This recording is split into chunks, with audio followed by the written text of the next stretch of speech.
Is Israel an apartheid state? More and more these days, one hears this charge made.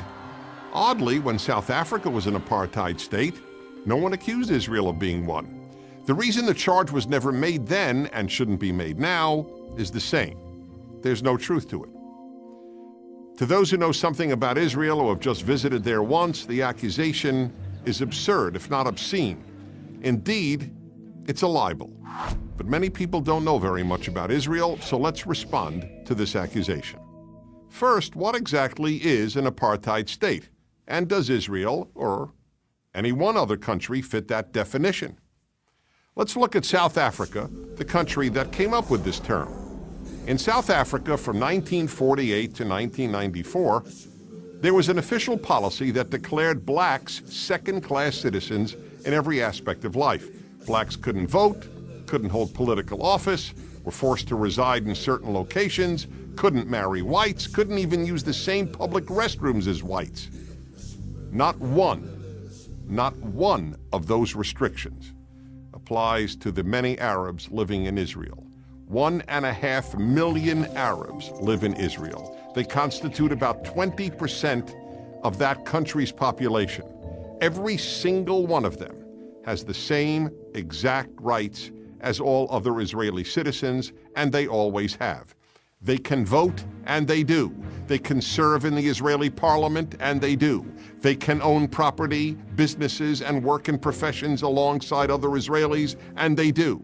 They can be judges, and they are. Here's one powerful example.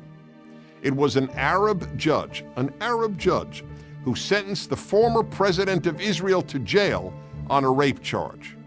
And nobody batted an eyelash that an Arab judge would sentence a Jewish president to prison. Some other examples. Rita Mansour is the youngest ambassador in Israel's history. Walid Badir is an international soccer star on Israel's national team. Rana Raslan is the former Miss Israel. Ismail Khaldi was the deputy consul of Israel in San Francisco. Khaled Abu Tomei is a major journalist with the Jerusalem Post. Galeb Majadel was until recently a minister in the Israeli government.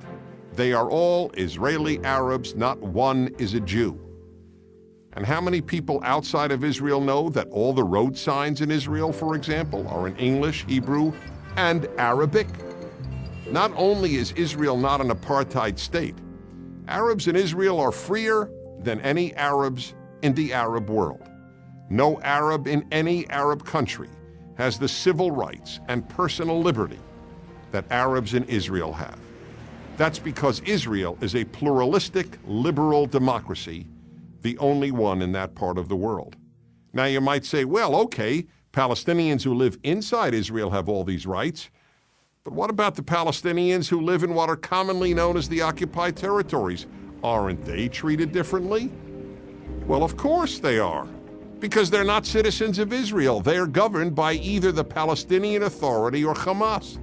The only control Israel has over these people's lives takes place when they want to enter Israel. Then they are subjected to long lines and strict searches because Israel has to weed out potential terrorists.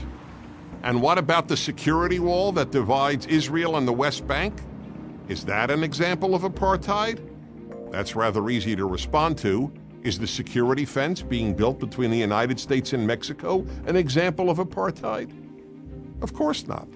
Israel built its security wall solely in order to keep terrorists from entering Israel and murdering its citizens. And you know what? It's worked. The wall, most of which, by the way, is an electronic fence, went up in 2002 during a time when Palestinian suicide bombers were regularly murdering Israeli civilians in buses, on streets, and in restaurants. And the moment the barrier went up, terrorism went down almost to zero. So then, why is Israel called an apartheid state? Because by comparing the freest, most equitable country in the Middle East to the former South Africa, those who hate Israel hope they can persuade uninformed people that Israel doesn't deserve to exist, just as apartheid South Africa didn't deserve to exist. And if you don't believe me, just ask the people who know better than anyone else What a lie it is that Israel is an apartheid state, the one out of every 5 Israelis who is an Arab, which is why they prefer to live in the Jewish state than in any Arab state. I'm Dennis Prager.